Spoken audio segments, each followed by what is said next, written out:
अस्सलाम वालेकुम, मैं हूं उदाशमी। आप मुझे मेरे फेसबुक और यूट्यूब चैनल के ऊपर देख रहे हैं। एक छोटी सी लिस्ट मैंने शेयर करनी है आपके साथ, जो पाकिस्तानी अवाम के साथ मामलात किए गए हैं पिछले एक हफ्ते की। आप लगा लें राउंड अबाउट कि क्या क्या आपके ऊपर जो है वो हथकंडे आजमाए गए हैं, किस किस तरीके से पाकिस्तान की आवाम को डिसअपॉइंट किया गया है, क्रश किया गया है, उनको डराया गया है। सबसे पहले तो आपका बजट आया है, उसके अंदर जिस तरीके से आपकी हालत ख़राब हुई है एक आम शहरी के लिए, उसके अंदर कोई आसानी मौजूद नहीं है। पहले यहाँ पे लाइफ आसान नहीं है, ना प्रोटेक्शन है, डर अलग है, एम्प्लॉयमेंट भी नहीं देते। और उसमें यहाँ इस बजट के अंदर जो आपकी रूलिंग एलीट है उनको मसला नहीं आता, जितना मर्जी आप कर्जे में डूब जाएंगे उनका बजट बढ़ता जाएगा, लेकिन पाकिस्तानी अवाम के लिए वो मसाइल बढ़ाएंगे। उसके बाद जी आपकी अबडक्शंस का सिस्टम है पाकिस्तान के अंदर। अगर आप मुल्क के अंदर हैं तो आपका इमरान रियाज खान की तरह का हाल करेंगे कि इहराम के अंदर आपको हज पर जाते हुए आखिरी फ़्लाइट पे भी नहीं बैठने देंगे, और हथकड़ी में जो है आपको कोर्ट में पेश किया जाएगा और कोर्ट आपको रिलीज़ कर देती है, क्योंकि जी कोई प्रूफ ही मौजूद नहीं है। जी एम हमने बंदा पकड़ लिया था, बेचारे को आप हज पर ही जाने देते, क्योंकि आपका मकसद सिर्फ ये था कि ये मुल्क से बाहर ना जाए, हज ना कर ले, कोई नेक काम ना कर ले, क्योंकि हमने तो कोई नेक काम खुद करना नहीं होता। दूसरा, पोइट अहमद फरहाद के साथ जो सीन किया गया, अबडक्शन, कोई अता पता नहीं बंदा किधर गया है, पता नहीं जी ज़मीन पे है कि नहीं है, लेकिन अचानक से उनको जो है वो हुकूमत कह देती है कि पुलिस के पास है जी वो बंदा, अभी उनको भी रिलीज़ कर दिया गया है। और ये कह के रिलीज़ किया कि आप सहाफ़त छोड़ें, अपनी शायरी पे फोकस किया करें। अगर मुल्क के बाहर हैं आप तो फिर आपके रिलेटिव्स को पकड़ा जाएगा, आपके फैमिली को थ्रेटन करेंगे। शहबाज गिल के भाई को उठाया है, वजाहत सईद खान के ब्रदर इन लॉ को जो है वो थ्रेटन किया जा रहा है। माशवानी सोशल मीडिया के हैं, इमरान खान के उनके 2 भाइयों को उठाया है, वो मुल्क के अंदर ही हैं। लेकिन ये जो सूरत हाल है ये पाकिस्तान की आवाम के लिए है। जो आपकी जुडिशरी है उसकी अगर बात करें, अब वो तो आपकी वैसे एक बहुत पावरफुल ज़बरदस्त इदारा है, लेकिन पाकिस्तान में अनफॉर्चुनेटली यहाँ किसी इदारे की क्या वैल्यू है, ना ही वो आपकी रूलिंग एलीट, आपकी गवर्नमेंट की साइड पे आते हैं लोग। हालांकि उनको आप यूज़ करके एक फॉर्मर प्राइम मिनिस्टर को जेल में रख सकते हैं जैसे मर्जी केसेस करके, बहरहाल। और ना ही जुडिशरी आपकी मिलिट्री एलीट में या मिलिट्री के साथ उनका कोई वो सारी चीज़ नज़र आती है, तो वो भी in the end of the day एक सिविलियन है। और जिस तरीके से जजेस को यहाँ पे टारगेट किया जा रहा है, हरास किया जा रहा है, डराया जा रहा है, तो पाकिस्तान की आवाम सोचती है कि जिससे हम इंसाफ मांगना चाहते हैं कि हमें बचाए, या हमारे ऊपर जो ये मलाइन हमें किया जाता है, हमारे ऊपर हज़ार तरह के केसेस या कुछ भी बनाया जाता है, तो हम इनसे मदद मांग रहे हैं, उनको खुद मदद की ज़रूरत है। ये है पाकिस्तान की आवाम। अब स्पोर्ट्स की साइड पे आए।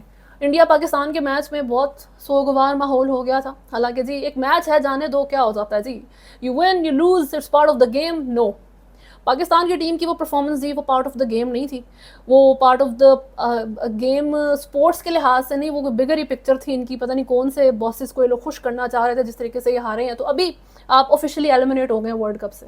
ये पहली दफ़ा हुआ है कि पाकिस्तान जो है ये क्वालिफाई नहीं कर सका, ग्रुप स्टेजेस पर ही आपको उठा के किक आउट किया गया है। और अभी भी वैसे तो इनको क्वालिफाई करना भी नहीं चाहिए था। ये अच्छा हुआ है कि ये बाहर निकल गए हैं, क्योंकि ये जीतेगा, इसके पॉइंट इसको मिलेंगे, और इस तरीके से इस तरह जीत के अगर आप वर्ल्ड कप में पहुंचते हैं और आप ट्रॉफी भी जीतते हैं तो आप डिज़र्व नहीं करते कि आपको वो ट्रॉफी मिले।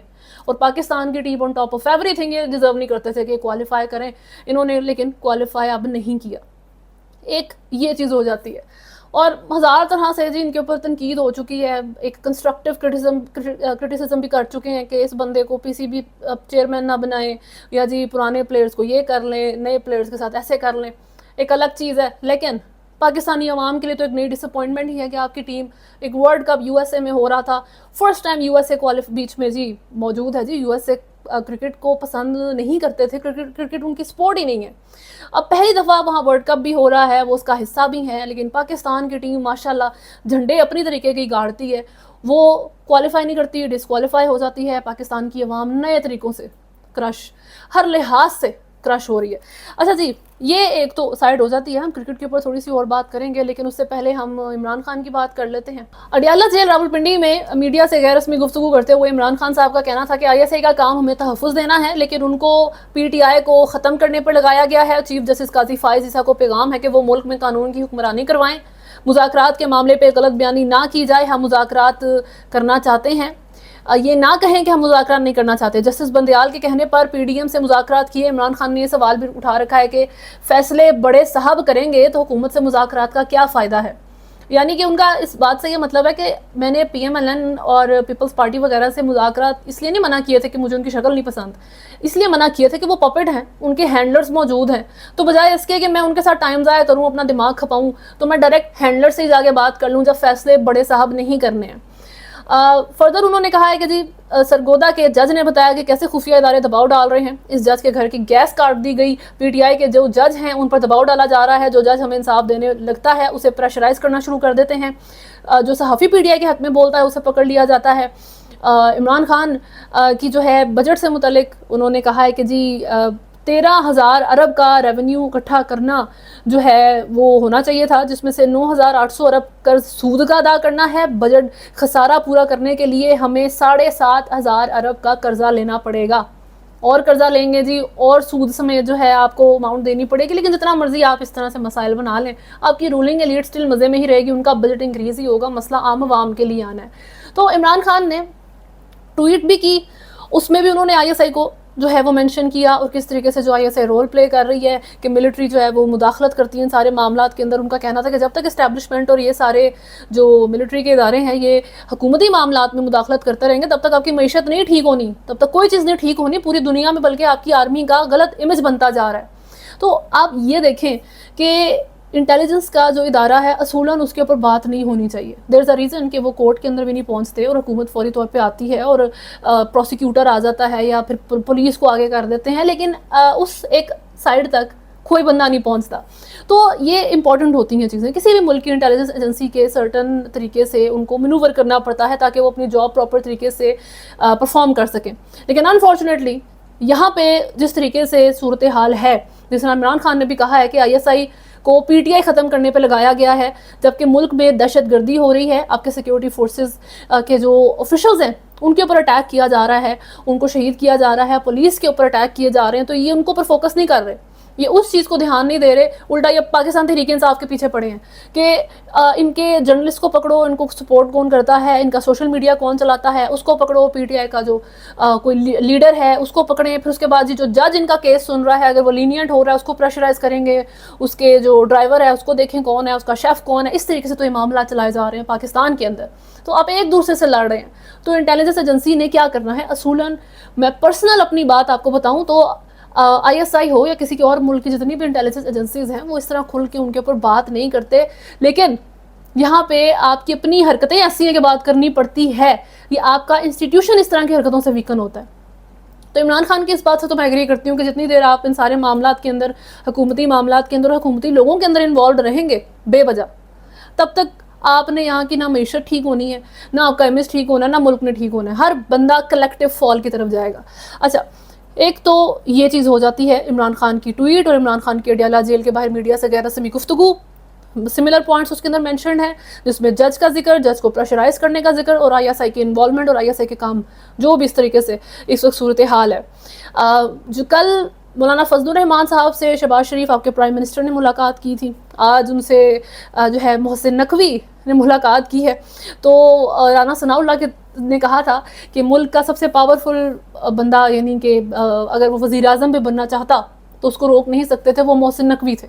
तो अभी क्या मौलाना फजलुर रहमान मोहसिन नकवी से भी ज़्यादा पावरफुल बंदा है या ज़्यादा इंपॉर्टेंट बंदा है कि वो पीटीआई के रडार पर आते हैं और पीटीआई मुज़ाकरात के लिए ओके करती है। महमूद खान अचकज़ई साहब जो हैं वो मुज़ाकरात की तरफ इमरान खान के लिए मिडल मैन के तौर पे और इस तरह से बातचीत जो है वो शुरू होने की तरफ अभी जा ही रही है, और मौलाना फजलुर रहमान बड़े पसंद हैं कि जी वो उनकी साइड पे आ जाएं। उसी वक्त शहबाज शरीफ को परेशानी शुरू हुई है, उन्होंने जाके मुलाकात कर ली उनकी नाराज़गी ख़त्म करने के लिए, और उसके बाद अब मोहसिन नकवी साहब जो है वो मौलाना साहब की नाराज़गी ख़त्म करने के लिए पहुंच गए हैं। अब बात यह है कि मौलाना फजलुर रहमान ने इस्टेब्लिशमेंट के ख़िलाफ़ इंतहा दर्जे की, मेरा ख्याल है, तनकीद कर छोड़ी है।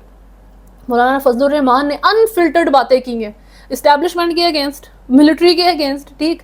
और मोहसिन नकवी जो हैं तो आपके इंटीरियर मिनिस्टर, आपके पीसीबी के चेयरमैन, लेकिन वो इस्टेब्लिशमेंट के बहुत क्लोज़ हैं, बल्कि क्लोज़ क्या, वो इस्टेब्लिशमेंट के खुद जो है वो उसके अंदर मौजूद हैं, क्योंकि वो किसी पार्टी का हिस्सा नहीं है, वो पीएमएलएन के, पीपल्स पार्टी के या पीटीआई का बंदा नहीं है, वो आर्मी के क्लोज़ हैं। और स्टिल वो जाके मौलाना फजलुर रहमान से मुलाकात कर रहे हैं। क्यों मुलाकात कर रहे हैं? मनाने के लिए मुलाकात कर रहे हैं, कोई नए प्रोमिस करने के लिए मुलाकात कर रहे हैं। बड़ी एक सरप्राइजिंग बात है कि इमरान खान की आपको सारी बातें नज़र आती हैं जब वो गलत करता है, जब हालांकि वो तो बार बार बोल भी चुके हैं कि मैं फ़ौज के अगेंस्ट नहीं हूँ, फ़ौज से मुझे मसला नहीं है, ये हमारे आपस के इख्तलाफात हैं। और मेनली वो बाजवा साहब के साथ वो एक पेज पे होना भुगत रहे हैं यहाँ बैठ के, तो उनकी बातचीत समझ आती है। मौलाना फजलुर रहमान की कोई तनकीद नज़र नहीं आती, मौलाना फजलुर रहमान की कोई चीज़ बुरी नहीं लगती कि अब मोहसिन नकवी साहब जो बेसिकली आर्मी के क्लोज हैं, वो ऐसे बंदे के साथ जाके बैठ गए हैं जिसने हद कर दी तनकीद कर करके, बुरा भला कह के इस्टेब्लिशमेंट को। क्या बात है जो नहीं की। तो खैर अब इसको पता नहीं पॉलिटिक्स कहते हैं या अभी वो फेस सेविंग करने पे उतर आए हैं कि हमें उनको इमरान खान की अगर रिहाई हो जाती है या अगर उनको लग रहा है कि हुकूमत बहुत ज़्यादा वीक हो रही है और वो अपने सारे मामला में कामयाब नहीं हो पा रहे, तो ये वो कहते हैं ना किसी गधे को बाप बनाना है अब आपने बैठ के, सही।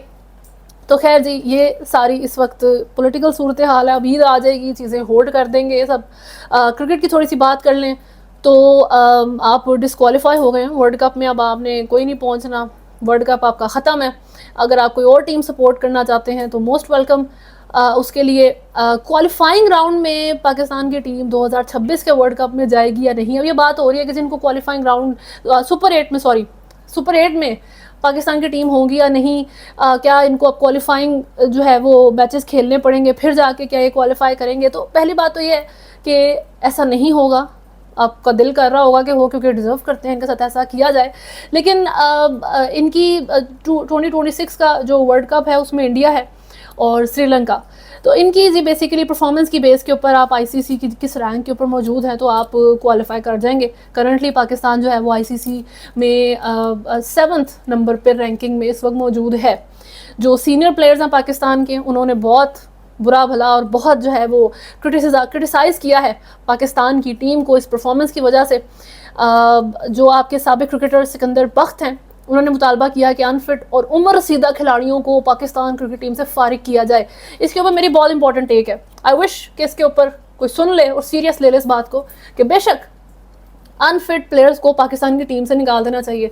तो जो अब उम्र रसीदा खिलाड़ी, अनफिट खिलाड़ी दिमागी तौर पे जो एक जॉब और एक प्रोफेशन से अटैच होने के बाद चिपक जाते हैं उसके साथ, उनका दिल नहीं करता छोड़ने का और वो मैनेजमेंट का हिस्सा बन जाते हैं, फिर फेवरेटिज्म करते हैं, टीम के अंदर यूनिटी को टारगेट करते हैं, फिर टीम में जो प्लेयर्स अच्छा परफॉर्म कर रहे होते हैं उनके ऊपर अपना इन्फ्लुएंस लाने की कोशिश करते हैं। उनके बारे में क्या ख्याल है?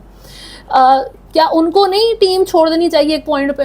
क्या उनको क्रिकेट को खैराबाद नहीं कह देना चाहिए एक पॉइंट के बाद कि ठीक है वो खेल नहीं रहे होते लेकिन बोर्ड का हिस्सा बन गए जी, मैनेजमेंट का हिस्सा बन गए।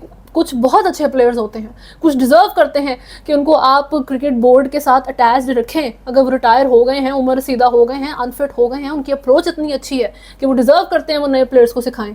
लेकिन ये जो पुराने players just for the sake of benefits, सिर्फ अपनी कमाई के लिए, बेनिफिट्स लेने के लिए क्रिकेट बोर्ड के, वही मैंने बताया कि जी आपका बहुत लग्जरी जो है ये डिपार्टमेंट है मुल्क का, तो उसमें रहने के लिए ये चिपक जाते हैं आके। क्या उनके लिए कोई बात नहीं है? आप सारा मलबा क्रिकेट टीम के ऊपर नहीं डाल सकते पाकिस्तान की, क्योंकि इस वक्त की इस वर्ल्ड कप की जो पाकिस्तान की क्रिकेट की परफॉर्मेंस रही है उसकी जिम्मेदार आपके सिर्फ प्लेयर्स नहीं हैं, सही। और इसमें टॉप ऑफ द लिस्ट, बहुत लंबी लिस्ट है वैसे तो, ठीक है, उसमें आप वहाब रियाज साहब का कुछ करें, सही। आप वहाब रियाज की जो आपने उनको चीफ सेलेक्टर बनाया है उनको हटाएं उनकी पोजीशन से, नया बंदा लेके आए जस्ट बिकॉज के वो एक बंदा एक टाइम पे खेलता रहा है और लीग प्लेयर की बस उसकी हार्डली एक पोजीशन है, लेकिन आप उसको नेशनल टीम के लिए इतनी इंपॉर्टेंट जगह दे देते हैं। तो आप खुद बताएं कि आपने क्या परफॉर्म करना है फिर इंटरनेशनल ग्राउंड्स पे जाके। तो प्रॉब्लम बहुत डीप रूटेड है, प्लेयर्स के ऊपर फोकस मत करें। खैर अभी तक के लिए न्यूज़ में इतना ही है। अगर आपने चैनल को फॉलो नहीं किया हुआ तो सब्सक्राइब करें, वीडियो को लाइक एंड शेयर जरूर करें। अल्लाह हाफिज़।